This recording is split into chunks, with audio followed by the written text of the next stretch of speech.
Please start to move to the grand ballroom. Our program will begin shortly.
Welcome to the Women in the Forefront Luncheon. Our program will begin shortly.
Chicago Network members and guests, please take your seats. Our program is about to begin.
Good afternoon.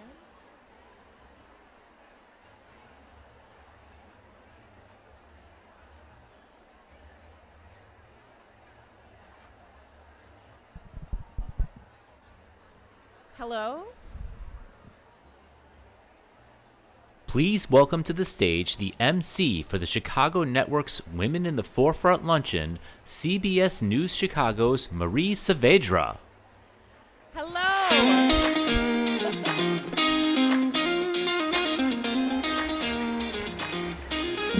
Hello, good afternoon, everyone. How are you feeling today? Excited to be here? As excited as I am. If I haven't met you yet, thank you for being here. Again, my name is Marie Saavedra, proud to be a part of this event representing CBS News Chicago. And let me be the first to welcome you to the Chicago Network's 37th annual Women in the Forefront Luncheon.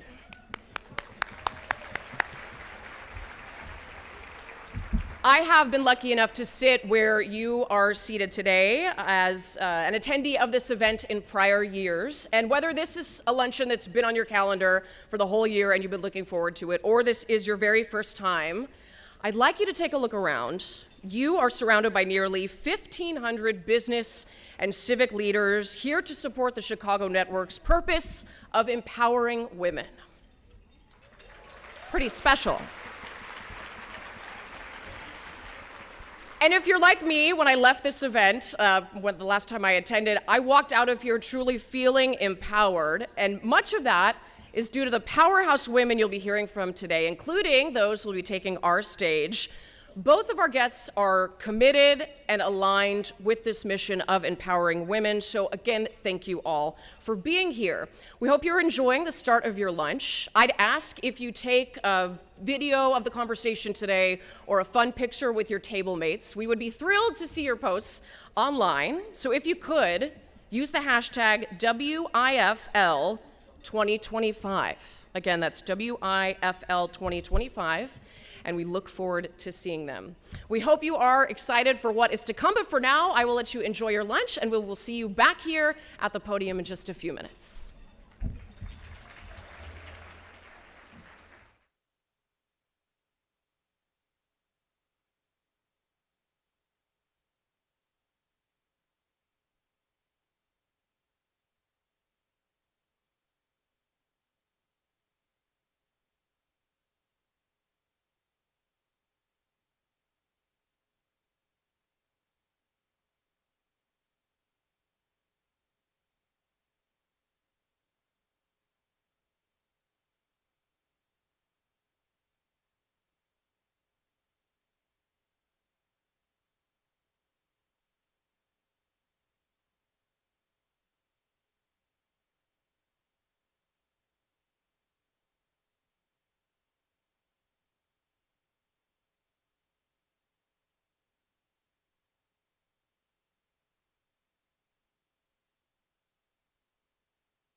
Our program will begin in just a few minutes. Please remember to share your experience today using hashtag WIFL2025.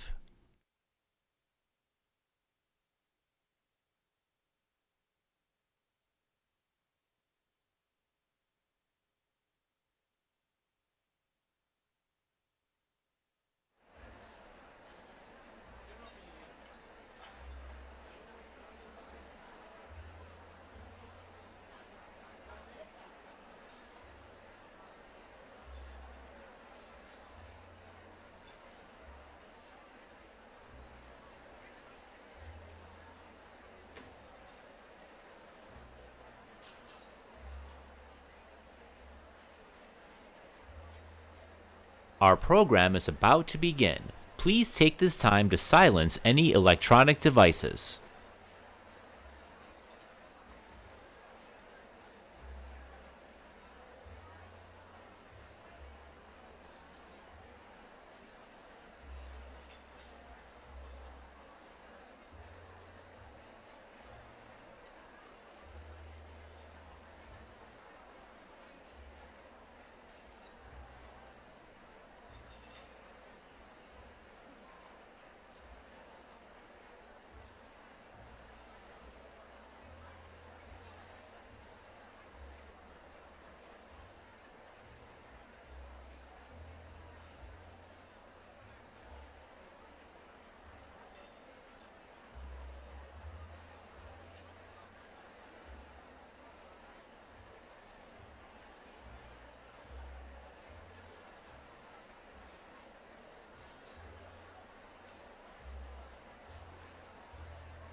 And is she the CBS person, blonde hair, in the blue up at the stage? Good afternoon. Perfect. Good afternoon again, everyone. We hope you are enjoying your lunch.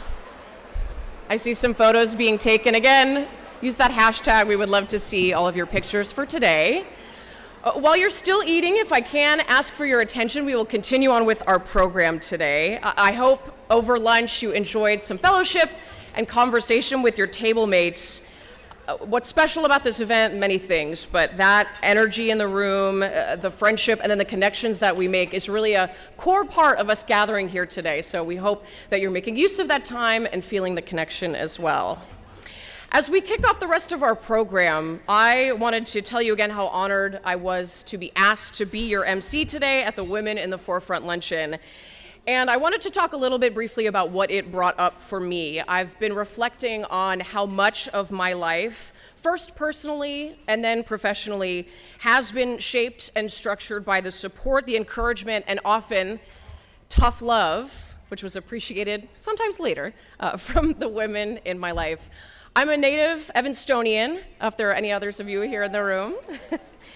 And growing up, first I start with my mother, who was a dedicated news viewer, still is, and she really encouraged that interest that I had in the business with me, along with my father. But she spearheaded that mission and encouragement to chase my level of commitment to seeing if this career would be one for me.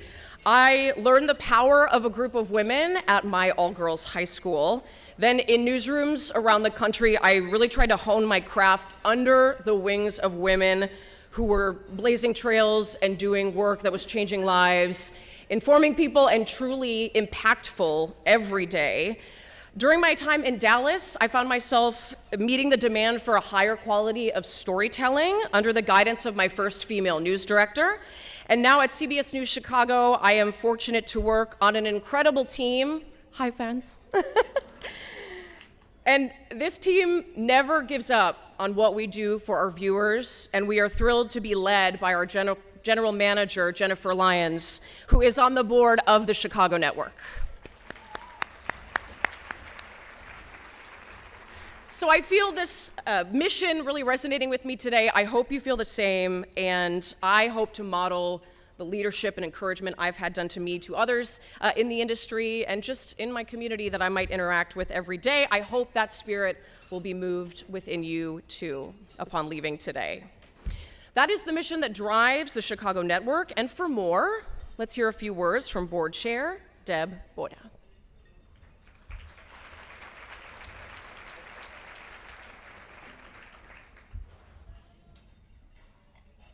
Good afternoon, and welcome to the Chicago Network's annual Women in the Forefront Luncheon.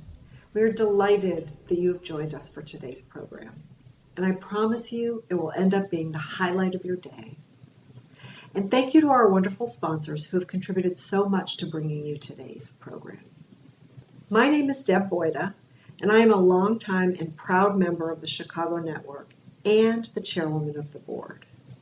Here at the network, our purpose is to empower women to lead, and our mission is to connect current and rising women leaders so that together we can inspire progress in our businesses, in our communities, and in the world. Every year we gather to celebrate and to learn from a woman who has demonstrated the tenacity and the bravery and the resilience that it takes to achieve her dreams.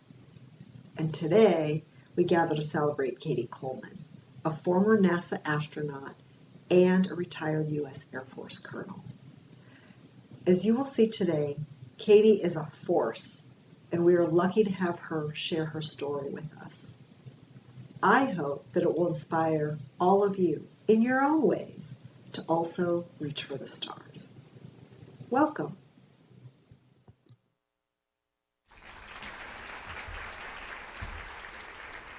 Our thanks to Deb, and it is now my pleasure to welcome to the stage the Chicago Network President and CEO, Maria Dowdy.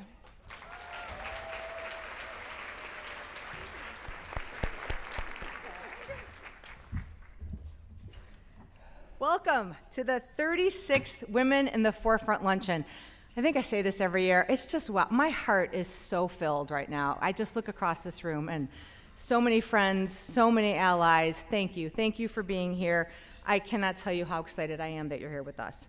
For nearly 5 decades, the Chicago Network has been dedicated to empowering women to lead, amplifying their voices, and opening doors for new opportunities.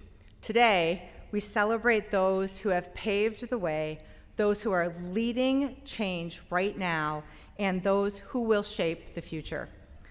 Please first, help me thank wonderful CBS 2 News Chicago, Marie Saavedra, for graciously serving as our MC. Thank you. We're so delighted.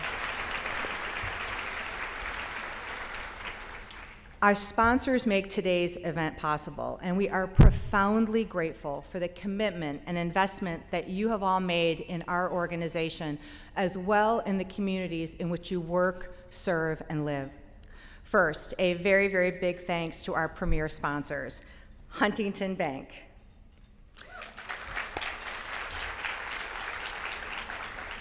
Lincoln Road and Women's Leadership Center, and State Street Global Advisors. Thank you. And an equal big thanks to our 11 platinum sponsors. Abbott, my Abbott friends, Allstate Insurance Company, my family, my prior family, CDW, Charter Next Generation, ComEd, an Exelon company, Elevance Health, Granger,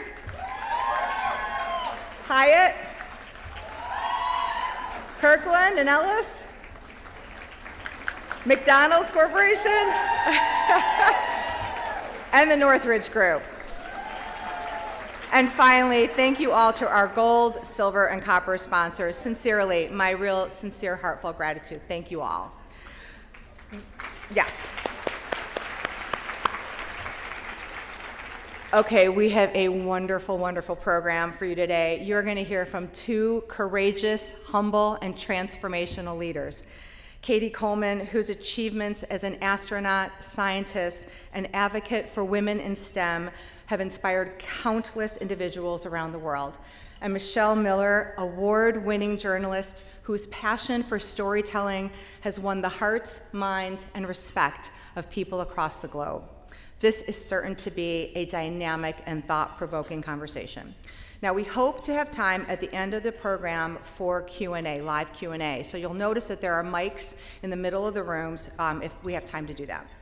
Now, it's my privilege to acknowledge the women in the co-front co-chairs, Julie Scott and Sydney Dillard, as well as our extraordinary and dedicated Women in the Forefront Luncheon Committee members, Kathy Bullhouse, Katie Doyle, Francie Harrington, Jill Smart, Joyce St. Clair, Terry Weaver, Yasmin Winkler, Nancy Wright, Maria Wynn, and Kathleen Yasko. Will you all please stand? Thank you for all your hard work in filling this incredible ballroom. It is a spectacular sight. And now, will the Chicago Network's Board of Directors please stand and be recognized? I cannot do my job without these people. Thank you for your leadership and support. And none of you are standing. I can see you. I can see you.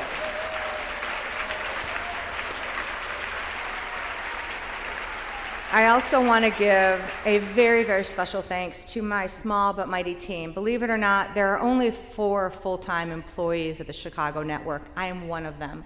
My team is incredible. So thank you to Laura Jaffe, Ellen Feinberg, and Nathan Upchurch. You worked tirelessly to make everything work, and I couldn't do it without you. As well, thanks to the event volunteers. There are so many wonderful people here, as well as our media partners, CBS Chicago. You're the best.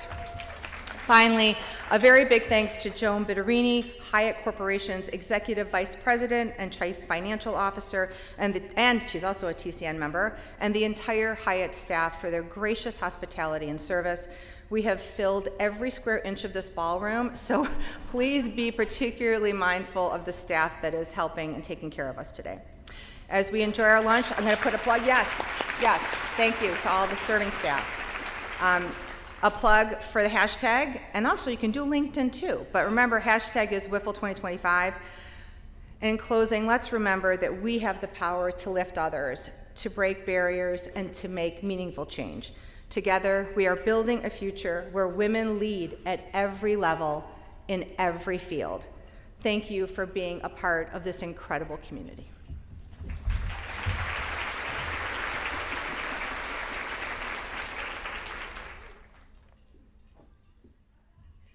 Another round of applause for Maria and her leadership. Thank you for all that you do. Before we get started, I'd love to give you a little bit more background on the incredible speakers you're going to hear from today. It's my privilege to introduce Katie Coleman, a former NASA astronaut and a retired U.S. Air Force colonel with more than 180 days in space, accumulated during 2 space shuttle missions and a 6-month expedition to the International Space Station. While there, she was the lead robotics and lead science officer. Katie served in a variety of roles within the astronaut office, including Chief of Robotics and lead astronaut for the integration of supply ships from NASA's commercial partners. Before retiring from NASA, she led an open innovation and public-private partnership efforts for NASA's chief technologist. She's a popular public speaker, so we are in for a treat, also a media consultant, and serves as a research affiliate at MIT's Media Lab. Katie's also a regular contributor to ABC News and co-hosted Arizona State University's Mission Interplanetary podcast. In her spare time, she's an amateur flute player known for her space duet. Did anyone happen to see this? With Ian Anderson of Jethro Tull, and her work from space with the acclaimed Irish band The Chieftains. I'll be YouTubing that later when I get back to my desk. I can't wait to see it. She also coached actress Sandra Bullock from the ISS in preparation for Bullock's astronaut role in Gravity. Did you guys see Gravity? How about that connection? Katie also serves on several boards, including the Smithsonian National Museum of Natural History, Greenfield Community College, and the ISS National Lab Education Advisory Group. Cannot wait to hear from her today. And our esteemed moderator now. I'll tell you a little bit more about a cherished member of our CBS family, Michelle Miller, who I was so grateful to meet today.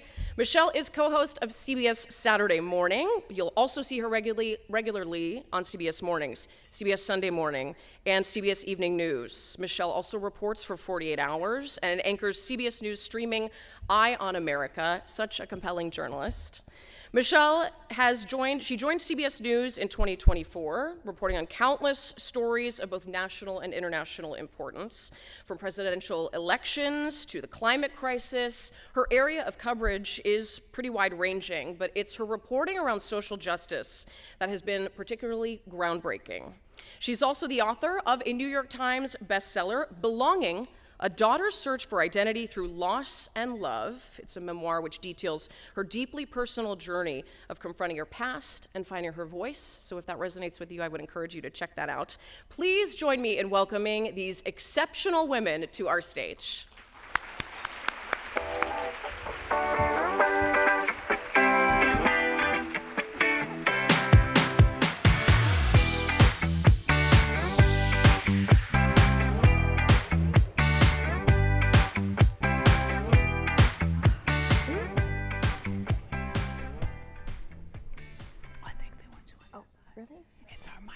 Mic position. Okay. Well, actually, so what we're going to start with is I'm going to just show a few slides that just kind of show the different missions that I was on and some of the adventures, so that when Michelle and I are talking, it makes more sense what was hard, what was easy, and actually, hopefully, how you'd think these lessons from space, would only be for space, but I'm looking around the room, and all of us here understand so many things about each other just because we have things in common. We just kind of do. And I'll tell you that for coming to speak here today, it reminded me, I woke up this morning thinking about this, that when I was in space and I looked down at the Earth, everyone has different ways of seeing that, each of us. But my outstanding perception is always that everyone down there, every single person is living on Earth, and that if they only knew how close they are to each other, if they only knew how connected they were, that we could certainly save this world and explore others. And when I'm talking to a room like this is a room full of people who already understand that, and I'm hoping that I can add some perspective to what you already know. So let's see, I have to go get my clicker here. And so, launching. I'm in that space shuttle, and it's an awesome picture. There were 7 of us, 5 rookies, 2 experienced people, and it was, and we had 7 launch slips over 30 days. People in my family have still not forgiven me for that. I mean, because the crew, know we'll eventually go, but it's really hard on the family and the friends. So when we, the 5 rookies, 2 experienced people, finally got to go, when those engines finally lit and no alarms went off, It was simply amazing. And it was an experiment flight to understand how to do experiments up on that space station that we were starting to build. How do we build that experiment, or that space station, so that people can actually work up there? So fast forward to my second mission, which was in 1999 with Eileen Collins, the first woman to command the space shuttle. Woo-hoo! Hello!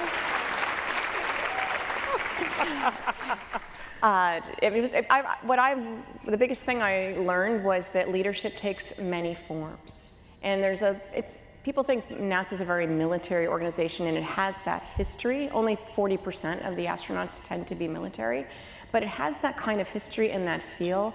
And Eileen had a different style that appealed to me, but mostly made me understand that what my style of leadership was could be a leadership style as well. And that was a really important lesson. But the big thing about this telescope, this is Eileen here, the big thing about this crew and this mission is we were launching the biggest and the heaviest telescope ever brought to space. This is 1999. Go for engine start, 0. We have booster ignition and liftoff of Columbia, reaching new heights for women in X-ray astronomy.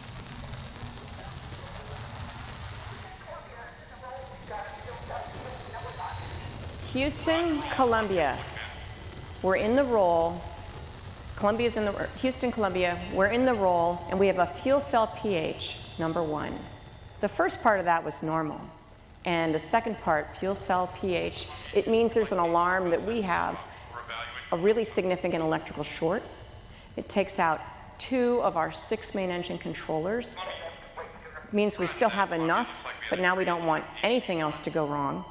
And this ended up, in the end, what we learned after we got home was that Mission Control was, doing what they could to handle what was going on, using their training. We're using our training. We're all doing this very quietly, intently together, understanding what do we have now. And of course, we have charts that show, okay, this is the next place we could get to. We can get, up the coast of the US. Okay, now we can get over to Europe as we start on our way around the Earth. Safest places to get all the way to orbit, so that we can then, even just once around, come back for a more organized landing. And even safest is to be in a stable orbit, which we achieved. And so what we didn't know was, in addition to that failure, we also had a significant leak in one of our main engines. All these things, they actually kind of cancel each other out, but in the end, this is known as the launch that was the most dangerous launch in the history of the Space Shuttle program, that didn't end in an accident. So it takes 8.5 minutes to get to orbit. I would say about 15 minutes after we were in orbit, we didn't take this picture, but I wanted to show you, we had more things to do than that, of course, right? And we didn't quite reach the orbit we're supposed to. I'm like, Eileen, are we deploying today or not? We're at this orbit, not that orbit. And we checked that out, and they said, we are go. And we're a crew, we have a mission, 7 hours, 17 minutes, 17 seconds, believe it or not.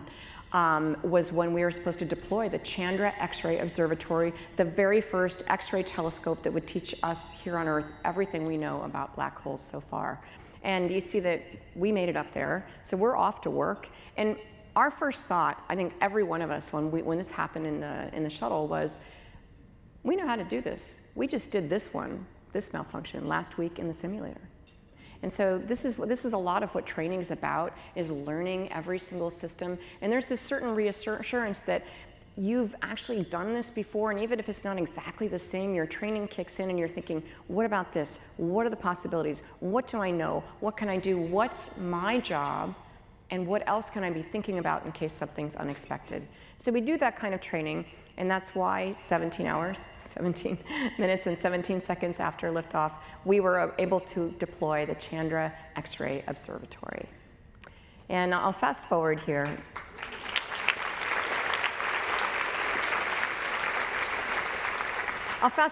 To, that was the telescope in space, us coming home, because for us, we thought the mission was over.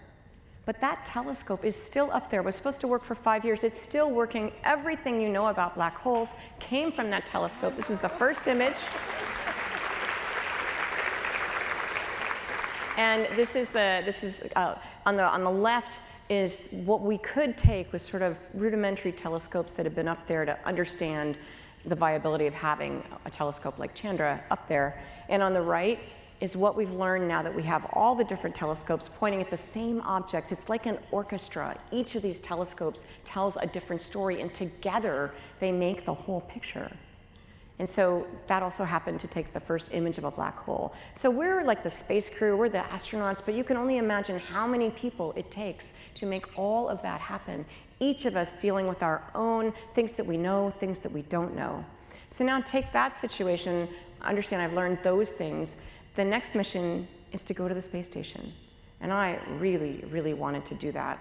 Every time I came home from those 2 missions, I just thought, oh, why are we coming home? We have so much important work to do up there in space. And we do, of course, lots of training. We train in these airplanes that go faster than the speed of sound. I'm a chemist in the Air Force, and getting to fly in these planes was just amazing. I learned so much. We learned robotics. This is the second supply ship that was captured by from the International Space Station. I did that.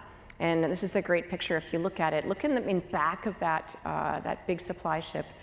You're looking at Long Island and the Hudson River, Cape Cod in the background, and right below the Finger Lakes.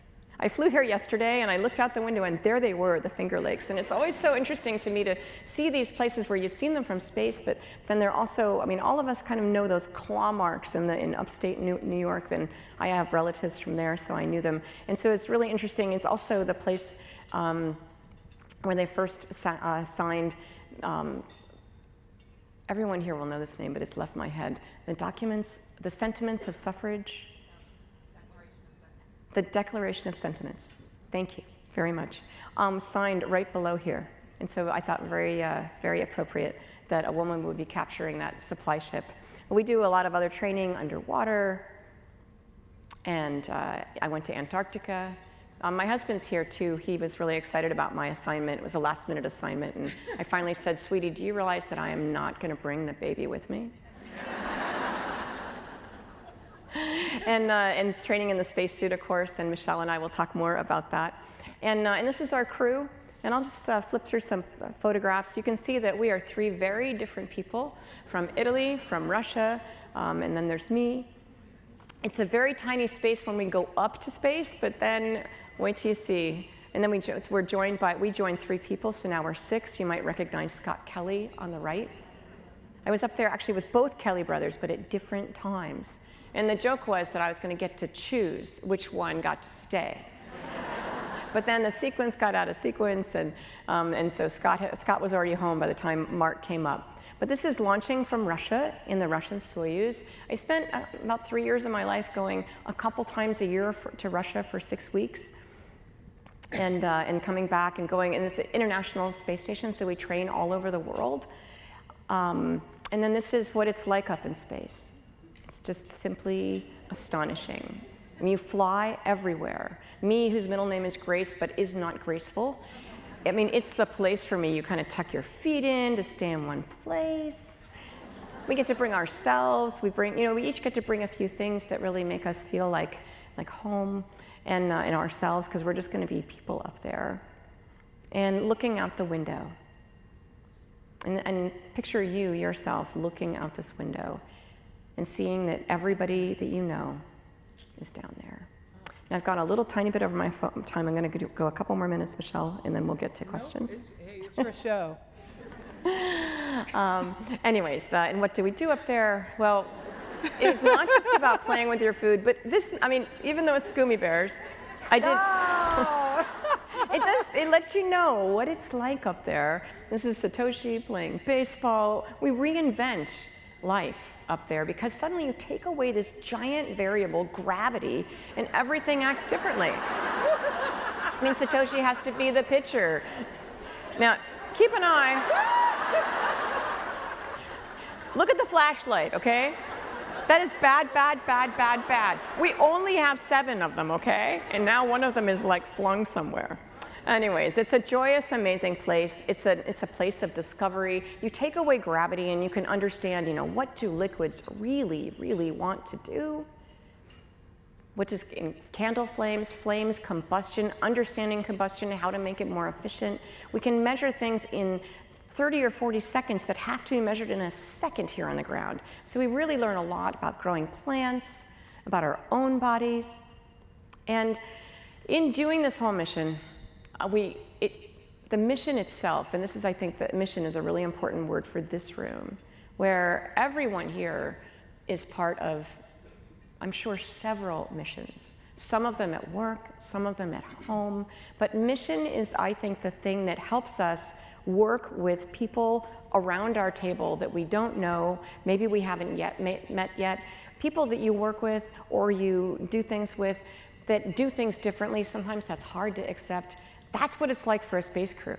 We are not picked for, it's a fiction, it's on TV, picked for being compatible. We have to figure out how to make it work. And one of the ways that helps us really focus on that mission is realizing the connection that we have just by being human. All of us leave somebody on the ground that we care about. And that, in our crew, ended up being the thing that really knit us together when there are more jokes about our crew, like an Italian, a Russian, and Katie walk into a bar. I mean, but those very differences brought us together. And this is our son, Jamie, when I launched. And it's not about husband, wife, kids times two. It's all of us leave somebody on the ground that we care about. Everybody's all looking at the camera. Jamie's looking at the launch pad there. He was 7 when I went. And up in space, parenting from space. I'm not the only one that's done it. This is a particularly effective moment captured where it's clear that you can say, I heard you've been rude to your grandma. Has to be done. So just landing, that mission was 159 days, unless I get it wrong. Sometimes I do. And here we are, landed in Kazakhstan. Note this picture here. I landed like $1 million. I'm just saying, the tall, big guys, not as many of them do. And there's our boys, and now grown up and graduated.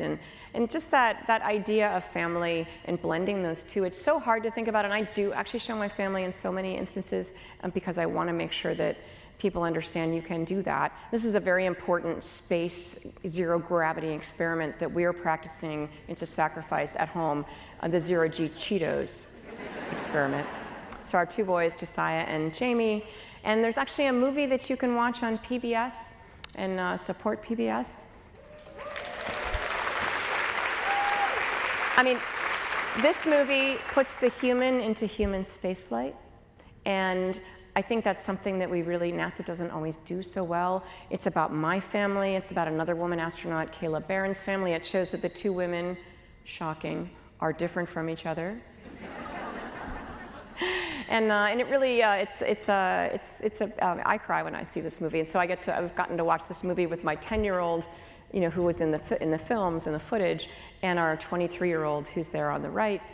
So it's been really quite a lot of things learned for our family. And this is my book where I'm sharing these experiences because I think if you find out that some of the things that we all deal with happen in that castle that is the NASA astronaut office where I loved working literally every day, but things happen that shouldn't happen that way, things that we're all working on. And I'm somebody that it makes a difference to me when I realize that it happens to other people too. So with that, Michelle, I am ready for anything you want to ask. Ooh. And I did cut our time down. I have to tell you, I'm just thrilled to be here because there is a nexus on so many levels. And we've been having conversations over the phone for like hours. I know. So I feel like hopefully I won't run out of questions to ask you. But our nexus 1 is belonging, which is also the title of my book. But most importantly, because I feel we all belong in every space and place that we occupy. So breathe it in, ladies and gentlemen, and I mean everyone in this room. We belong to people, to purpose, to place. But secondly, my heart has always been in space. And I'm getting very emotional I'm now. waiting. I'm excited. I know, and I just want to pay due to the other astronaut, as I understand, that's in the room. And actually, I'm not sure that Kate was able to make it. Oh, but she wasn't? We have a new Okay. Chicago astronaut, Kate Rubins. We'll see. Give her a pictures big later. round of applause. Secondly, I have to say, are there women pilots in the room? Raise your hand. Any other women in space?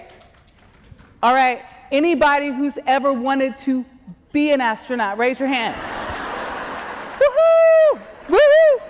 So I just have to lend, because I don't think most Americans are aware that even before the Mercury 7 went to space, there was a woman in space. Now, she was Russian, Valentina Tereshkova.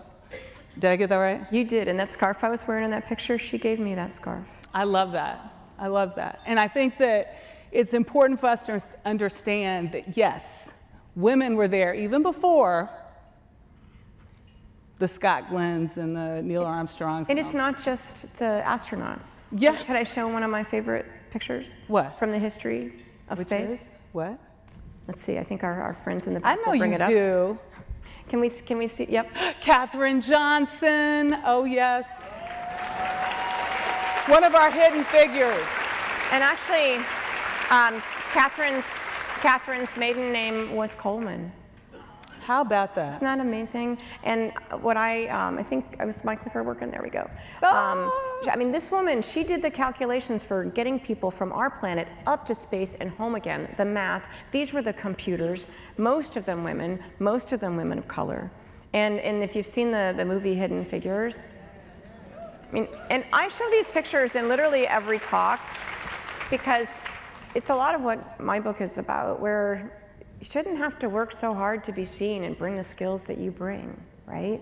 And this is called Hidden Figures. Can we even miss Katherine Johnson in this picture? I mean, you just can't. And so how do we make sure that we don't miss the people on our team?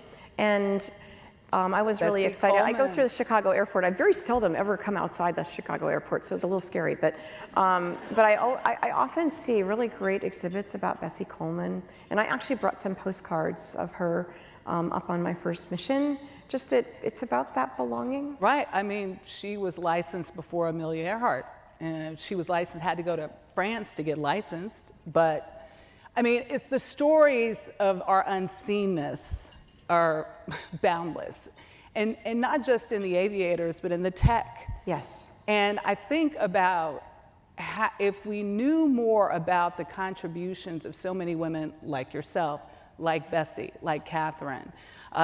We know about Amelia, but think of everything she had to endure. She had a promoter for a husband to get her word out. It is about getting the word out, and I think that's where I kind of come in, because back to why I love space, and of course it's about us, but It is. But it is, because I remember going to a place called Oshkosh, Wisconsin. Woohoo! Really? I was there for the It's a big, huge university, air show. yes, but there was University of Oshkosh, University of Wisconsin, Oshkosh, and they awarded PhDs to the Mercury 13. How many of you know who the Mercury 13 are? One person in this room. Not enough, and that's like the whole point, right? These are 13 women. They didn't actually know about each other. They were invited to basically secret trials. They met a partner there. They did the same medical tests as the Mercury 7 and passed, either did as well or better than the Mercury 7. And NASA was looking into, will we have women in the space program? And then due to politics and timing and all sorts of things, the day before they started the second phase of that training, they got notes saying, don't bother coming. I mean, at least one got like divorced before she came because she wasn't going to be able to come. These are women with thousands of hours of flying. Yes, and one of them, and they bested the men too in several of the tests, but one of them was married to a senator, and she forced her husband to get on the roster of a congressional hearing. And they made it all the way to the vice president's office. Lyndon B. Johnson said in no uncertain terms, "We love you ladies, but if we let you up, we have to let up the Negroes, the Chinese, the Mexicans." Literally, you know who told me that story? And one of the 5 to 6 remaining, but Wally Funk, who, as you well know, had earned her place in dreaming of space, moving up the ladder, first at the NTSB as an investigator, first at the FAA in many respects. She finally got to space when? She was on the first flight of Blue Origin. Along with Jeff Bezos. And another point, and I did the stories on her and I did the stories on Mercury 13, but the full circle moment was being at an international Women's Media Foundation event, an awards event, in Jeff Bezos' house. And if you walk through his Washington, D.C. home, it's like an Italian villa. And on the walls, there are all these frescoes. There's George Washington, there's Rosa Parks, there's Neil Armstrong, and there's Wally Funk in the corner. And I thought that was so fitting because here is this technology person who gave this woman her dream because it is now open to people who are not necessarily astronauts. Exactly. And I say more, I mean, there's more ways to go to space now. You can go for a few minutes. Right? And I mean, but the view is the view, and it will change you, not to be rhyming. Could I show the pictures? I would love you to share that picture. The Mercury women? Oh, yes. Sorry, of the Blue Origin women's launch. Well, that's why I weaved in and out. So I told you I was going to do this, right? So I was really... There's our Gail King. CBS. Gail King, CBS. So I know there's going to be a lot of mixed feelings here in the room about this launch. And I am a media fan, and I love working with the media. I don't know exactly, you can't really say like whose fault or whatever, but I was at this launch, and it was nothing like what I saw on the news, what I heard about in social media. I mean, first of all, I loved this launch because it was strategic. It meant that I cried when Jeff Bezos brought Wally Funk, who had waited so long and worked so hard to go to space. I cried when they made that announcement. And yet she's not famous. No, not at all. But to design a flight where you just bring 6 incredibly qualified human beings. And she had earned her keep over the last 7 years. Wally had, absolutely. But these 6 women that you're looking at right now, you could show them, I have the clicker, sorry. And this is a little more up close to see them.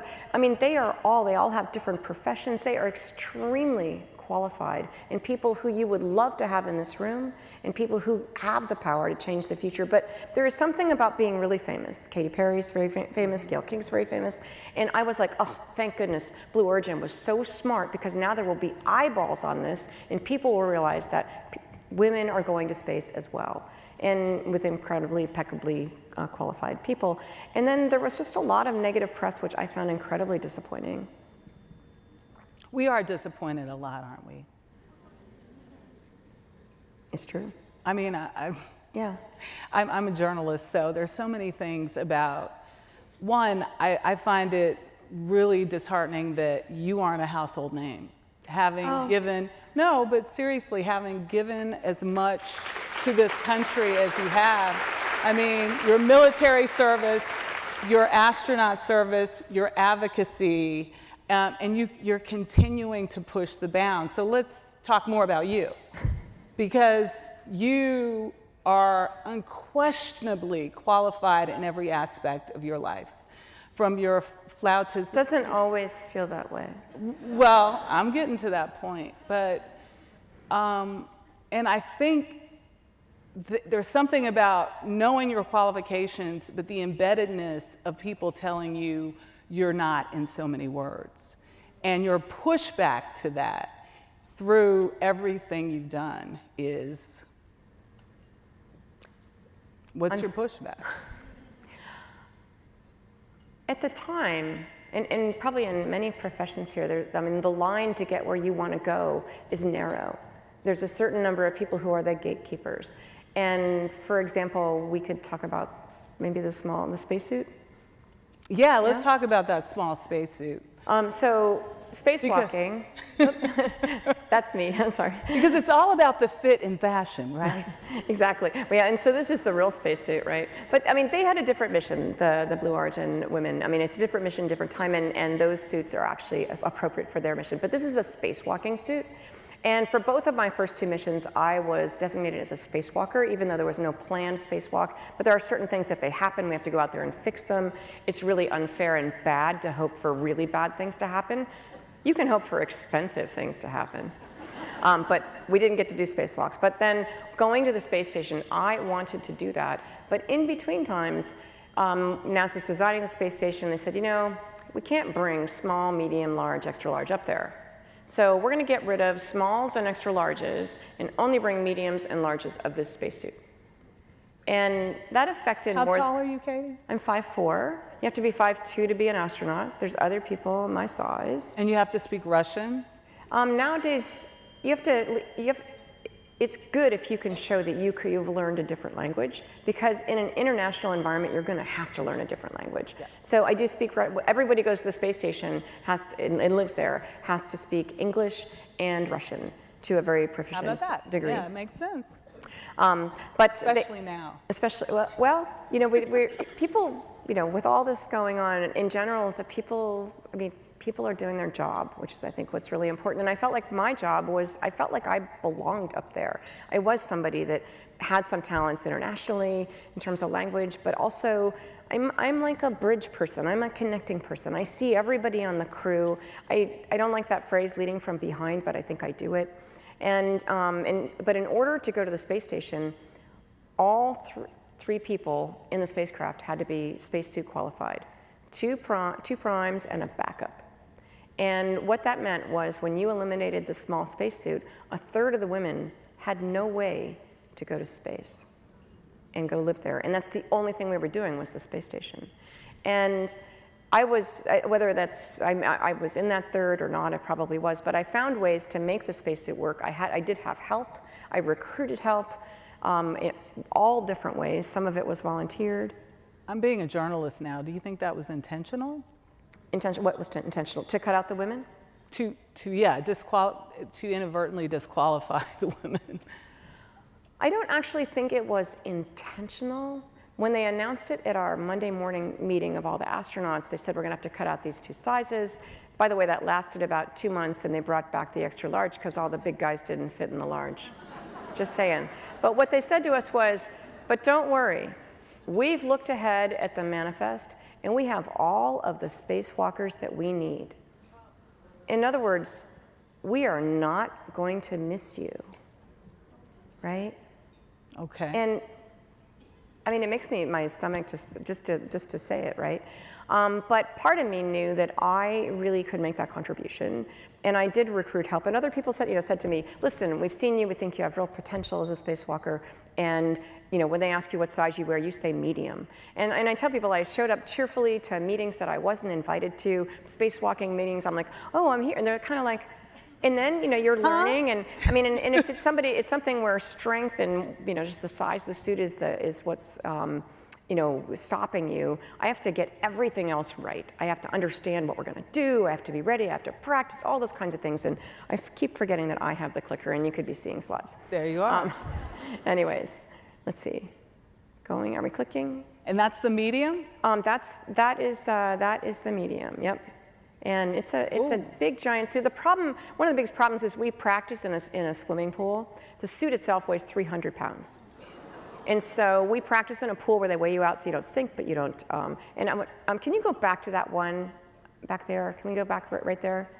You see these 2 people, they're suit technicians, they are helping me. See that smile on my face? See, we're doing that together. I am making my team. I am gathering my team. I am being friendly. I go to these meetings, I show up with food, maybe beer. I mean, and I'm always like, "Oh, I love this thing, it fits great," right?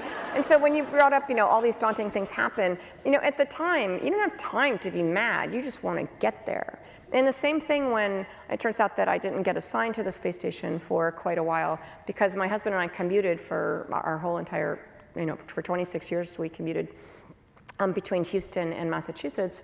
And it turns out that my alternative relationship, they thought I might miss my family too much if they sent me to the space station. Do you believe that? Because men don't miss their families. Nobody asks them if they miss their families. He'll ask me all the time, right? And I thought, well, I'm a commuting mom. Am I not the only one here? Maybe there are some others actually, not here, but that knows how to do this, knows how to, it's never successful. It's always a balance. And the solution was, hey, we're going to get your extra job to be in the space station program. They will see how capable you are, and they will say, we should put her on the space station. And it worked. And my response to that suggestion was, okay. Because it's not until you get done with things, you're kind of like, does it really, is it still that hard for people? And the answer is, there are challenges that all of us are still trying to change. My English professor used to say, you get more flies with honey than you do with vinegar. And I think that's what you do. It's something, I think, we've been taught to smile, we've been taught to, placate, we've been taught to do a lot of things. It's true. And I'm sure there are other people who have been too, but I want to hit something. How many of you guys have a girls' chat room, guys' chat room? How many have chat groups on text? Yes, right? And if you don't, you need to have them. Well, this one showed up in my chat group. My friend was, she's on Wall Street. She posted this on LinkedIn based on something that was on X. So it's a pre-election post, but I thought it was so pertinent to what we're talking about, because we're talking about competency and how it's viewed. Competent white men must be in charge if you want things to work. Unfortunately, our entire national ideology is predicated on coddling the feelings of women and minorities and demoralizing competent white men. I'm sure there have been other posts like that. This is now coming from the acting Undersecretary of State for Public Diplomacy and Public Affairs. And what I'm saying is, regardless of who said it, there seems to be this view that by nature, women and people of color are not competent. How do we continue to answer that through everything we've just talked about? Through excellence in education, through excellence in work experience, through the number of positions we've held, through the fact that we've showed up now and ages ago, since the dawn of time. We have contributed in innovation, contributed in technology, contributed. These people who are not supposed to be part of the competent pool. Because how do we answer this? I think you were saying the answer. It is, let the data speak. Let the facts speak. Tell the stories. And I showed the picture of Bessie Coleman, and I didn't understand these things until I read more about her, but she didn't just go to France to get her pilot's license. She had the sponsorship of the Chicago Defender. Is that the name of the newspaper a long time ago, right? The publisher believed in her, supported her, she went to France, she learned a new language, she had to work several other jobs while she did these things. She had to, worm her way into the flight school. All these things that were so hard to do, and she did them. She didn't just go get a pilot's license in a place that maybe would see that a black woman should be in the skies just as much as anyone else, if not more so. The city of Chicago was founded by a Haitian American. Oh, it wasn't even America, but a Haitian American, a Haitian immigrant founded Chicago. Think about that. An expedition here. Can I show the... You can show anything. Can she show something? Well, yes, of course. Sharing stories slides. And I will remember I have the clicker. Because I think sharing your story, you have to be brave to share your story. And I play the flute. I tell people I play the flute. I'm not a flautist. I was never the best in school, but I have a certain talent. But I was going to be the only flute player up there. And I like to play. I like to play along with people. We have an astronaut band, things like that.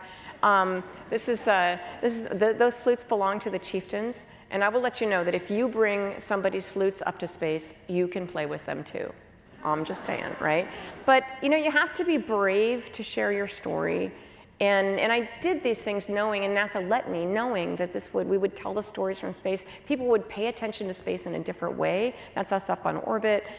We won't play this duet, but this is, I did this in one take, 2 times with the music and once with the falling flute, by the way.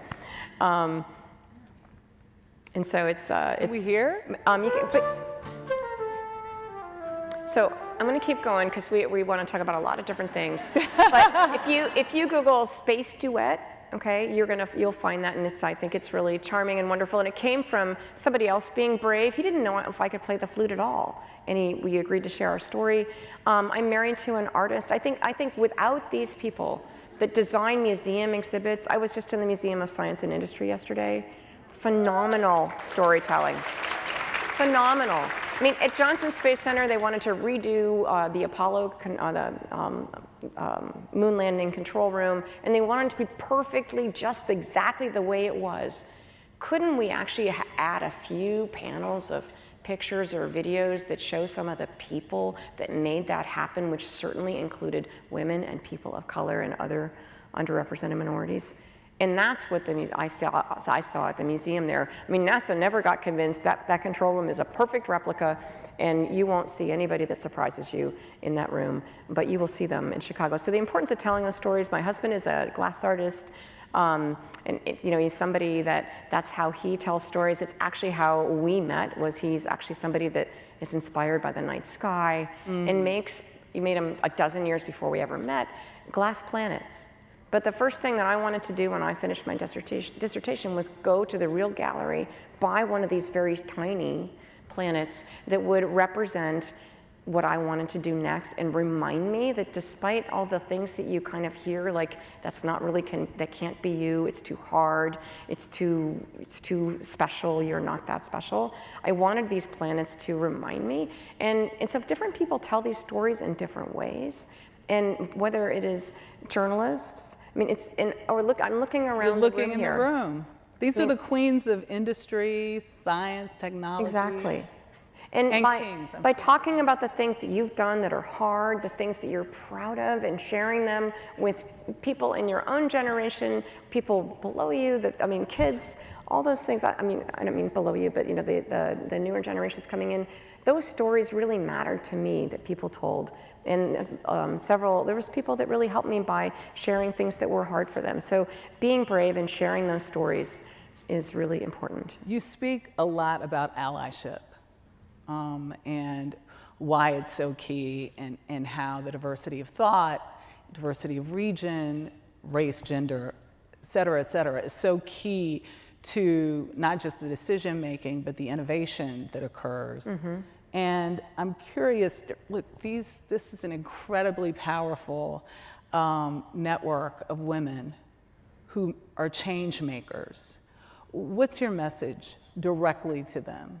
Not just through your book, but through all of your advocacy. That I think the situation is urgent these days. We've made so much progress. And this isn't a political statement. It's about the facts. I mean, there are less of our faces on the wall to inspire new people. And so we have to fight for the ones that we can.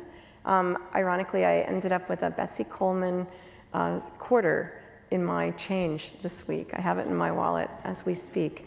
But realize that any way that we can make sure that the next generation is ready, and that we ourselves can make the differences that we want to make, that we bring our perspectives to bear. Any way that you can make sure that that happens, you need to. And I think that a resource that is largely untapped are the people that can help us. When there's things that happen for me at NASA, where here I am, part of the astronaut corps, there's people in the leadership, and I was very different than many. And there are people who are well seen by leadership who could say, you should make Katie a Capcom in mission control. And they're like, she talks a lot. And he said, we're going to have a space station. We need more than Copy and Roger. We need people who can build bridges. And if anybody builds bridges, it is Katie, right? And people who coached me about, so I think these allies are extremely important, more so now than any other time. And I mean, they have partners, they have daughters, they have granddaughters, they have people that they care about who are suddenly not going to have the same opportunities either. And I think that that's a thing to explore together and do your best. So you're going to have to find other partners. If we just stay with our traditional partners and do things our traditional ways and do what we're only allowed to do, we're not going to make it.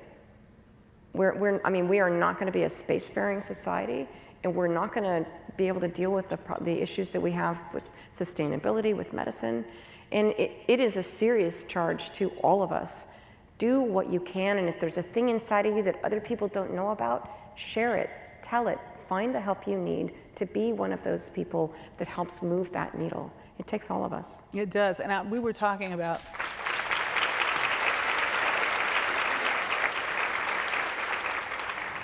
I feel the urge to say people's names, say her name in particular, but I think I would urge each and every one of you, because that one hand going up just kind of haunts me, in us not knowing just how much we have contributed to the innovation supply.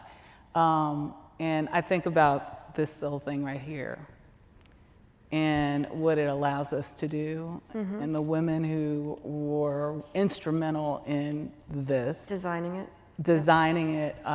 GPS technology would not exist without Hedy Lamarr.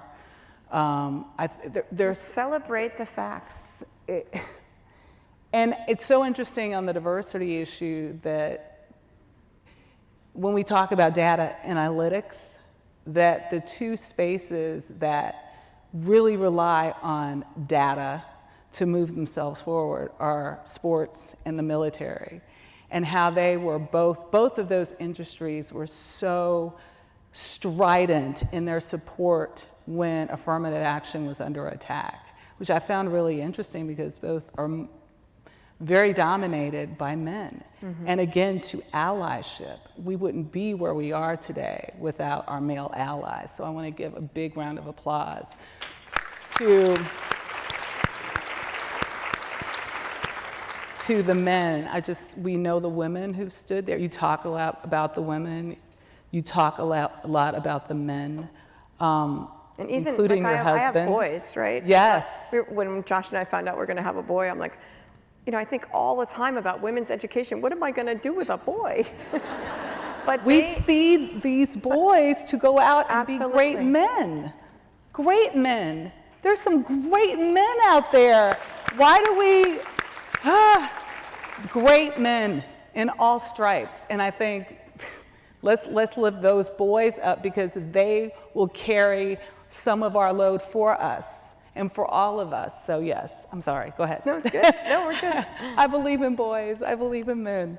But you have a great sense of humor. Can I don't want to not end on, I know you have a slide, but I thought we have 2 minutes to questions, by the way. No. Right?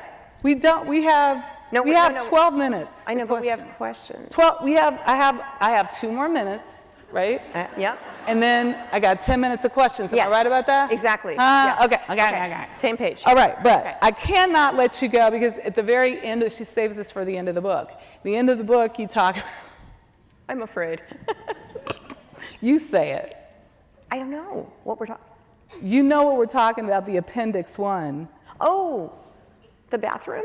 Yes. Oh. And you happen to have a slide. I do. Can we show the bathroom? Because all of you were wondering, right? Because, women have... So it looks like a static, but it's actually a middle. That's the blue thing with the yellow funnel, that's our urine hose. It is easier to pee up there than any place you have ever peed. Okay, because you can be upside down, right side up. You just point that in the right direction. All that urine goes down the hose. It goes around, it gets recycled, and then we drink it the next day. And it's very good. We'll talk recycling later. But for everything else, as I tell it in schools, everything yucky, that's a bag, okay, and it's kind of stretched over the mouth of what looks like a toilet, and then there's little holes in the bag. Oh, that doesn't make sense, right? But actually, in order for that pee to go in the right place, in order for everything else to go in the right place, we need vacuum. We need a force. So it pulls things in. And at first, I did this experiment with granola bars, but it just did not look and feel good. And then you're seeing this video. Not many have seen it because NASA didn't want to let it out, because if you look in and you zoom in on those chocolate-covered candies, you will see the words M and M. And I'm not doing a big advertisement for them. But everything yucky goes in there. When you're done, you pull up on the red tab. It goeshrump like this. You poke it down there. Now, if we went to space, we would be poking that thing down, and we would go in. This kind of shows you how it looks too from the side. We would push the bag that was already all closed up down below. We never see it again. For our daughters and our sons, they are going to be saving that poop on the way to Mars to use as fertilizer.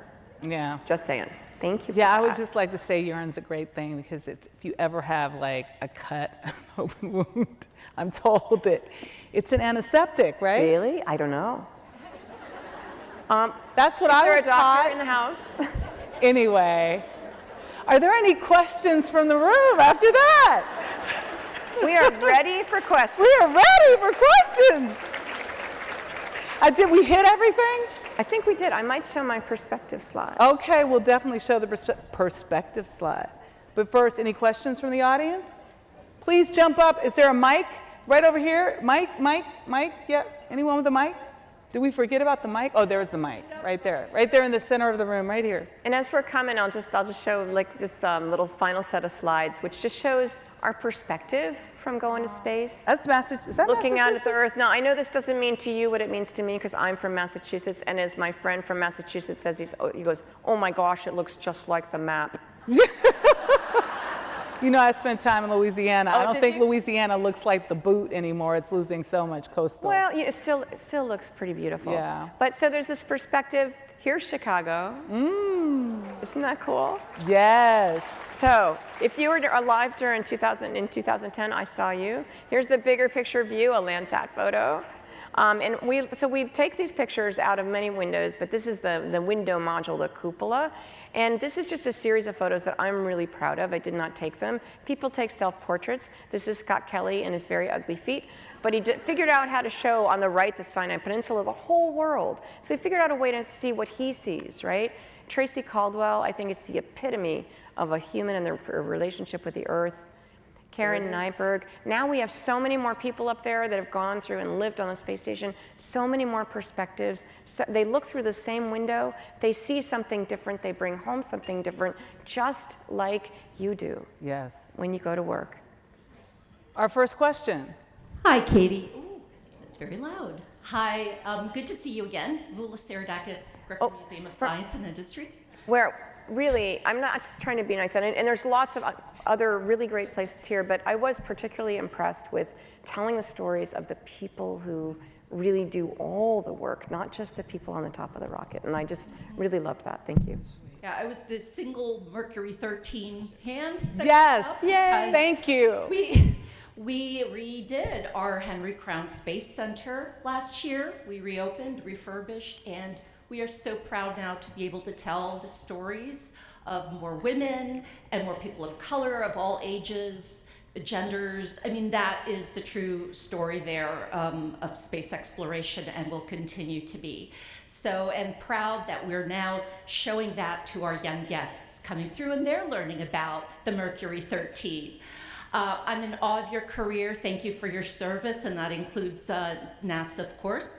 And I'd like to know, oftentimes what happens is to young teenage girls, they kind of fall out of that pipeline who have interest in STEM-related careers. So what is your advice to young girls around that age when they come and they say to you, I'm so interested in being an astronaut or being in some thing related to science or engineering?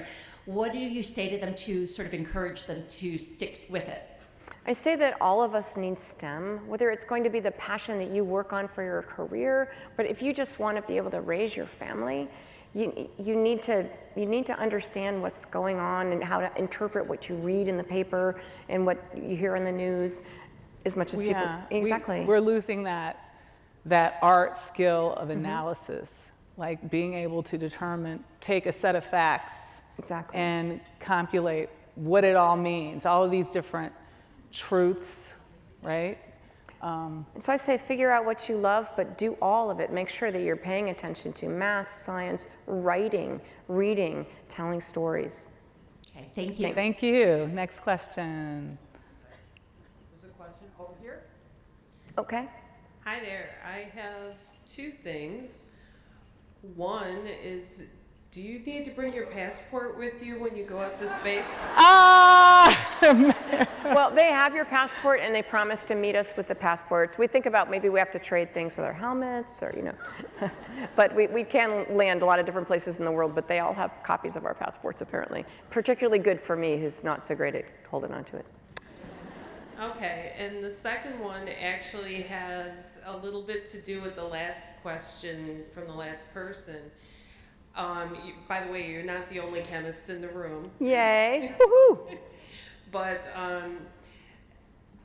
when I was a small child or a little girl, my father would ask me every once in a while, what would you like to be when you get older? And I'm not exactly a spring chicken here, but I would say the typical things. I want to be a nurse, I want to be a teacher, I want to be a stewardess. I couldn't think of any other things that women did. And my dad said, well, okay, instead of a nurse, why not be a doctor? Instead of being a waitress, maybe be the chef or the owner of the restaurant. What a great ally your dad was. Oh my and God. good questions to ask. Yes. Yes. So I wanted to bring that up, for everybody here, for all the other children or young adults, that you can bring up something like that, because that blew my mind. I never even thought I could do something else. So my question to you is, who was that person for you that opened your eyes that you could do this? My mom taught me that I could be anything I wanted to be. And that really, I don't know how she did that. I think it's the gift to give to your kids. I hope that my husband and I have given that to ours. But then there's also, for me, seeing Sally ride in person, that changed my life. And I grew up in a family of exploration. My dad was a diver explorer, but it never occurred to me from the people around the house and the things that I saw that it could be me. And so it was seeing Sally ride in college and realize that I'm looking around at all the faces here. All of us can be that person just by asking some of those kinds of questions like your dad did. And when someone says, you say, what do you want to do? And I would tell people I want to be a doctor, and then they're quiet. They never ask you anything else. You're like, oh, good, they're done, right?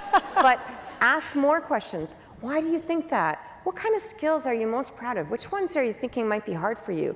Ask these kids questions. That's my answer. We have time for one more question. Thank you. All right. Thank you, Katie, for being here. I love your message, especially when you said in the beginning that when you were up in the space, looking down on Earth, and you said, if we all knew how connected we are. So my question is that, how has being up in the space changed your perspective on life? What you thought was important before, you didn't think was important anymore, and vice versa. Just the fact that you look back and see everybody here on this planet, when the fact that we're from different countries seems like a non sequitur. Mm-hmm. We're all from the same place. When we go to Mars, the bumper stickers are going to say E for Earth. And so that means that we're all part of the same family. And I think assuming good intent from the people around you and assuming everyone could be your family if they just knew you well enough, I think that's a great way to start finding people that will advocate with you. Can we take one more fast one? Just one more. We have just time for one more question. Thank you. That was so sweet of you. Thank you. Her mom really appreciates it. Thank you. I'm Juliet, and I'm 8, and I want to know, how do you become an astronaut? There it is. There it is, right there. Well, and the answer, Juliet, at least my answer, and I would be interested in yours as well, Michelle, but you apply. And in that and it's not really a joke, it's that in that application for whatever you're applying for, if you don't tell them who you are, they can't pick you. And it's hard to do, it's hard to brag. My advice is always write a list of all the things that you're proud of late at night, maybe in a relaxed state. And write a list of all those things that you think people really shouldn't know about you. and wake up in the morning and see if there isn't some form of every one of those things that should be in your application. If you don't tell them, I mean, I read astronaut applications, running a summer camp for 200 kids. I'm like, oh, they know safety, they know adults, they know diplomacy, and they know, I mean, make sure you share what you do. And you do that, 80% of that, but 20%, some would argue more, but 20% is having a great mentor. So the thing I would do is walk up here on stage, grab Katie Coleman, get her phone number, email, and make sure she's your mentor. How about that? I put you on the spot, didn't I? Ladies and gentlemen, Katie Coleman. And Michelle Miller. Michelle Miller, it's been a pleasure. Thank you. Oh, whoops. Here we go. Thank you, thank you, thank you, thank you. Thank you very much. Let's see, you have everything?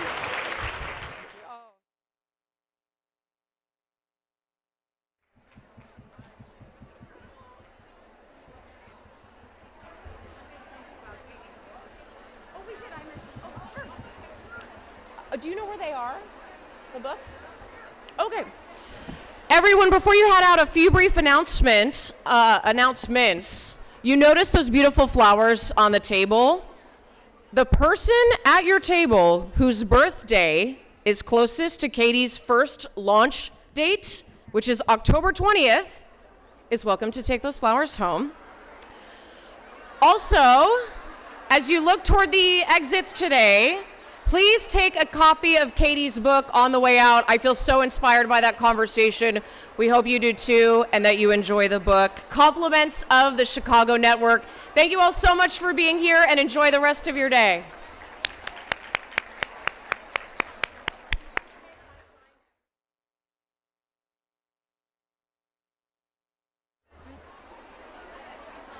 One other note, Katie kindly signed every copy of the book. So please grab one on your way out and enjoy. Thank you again.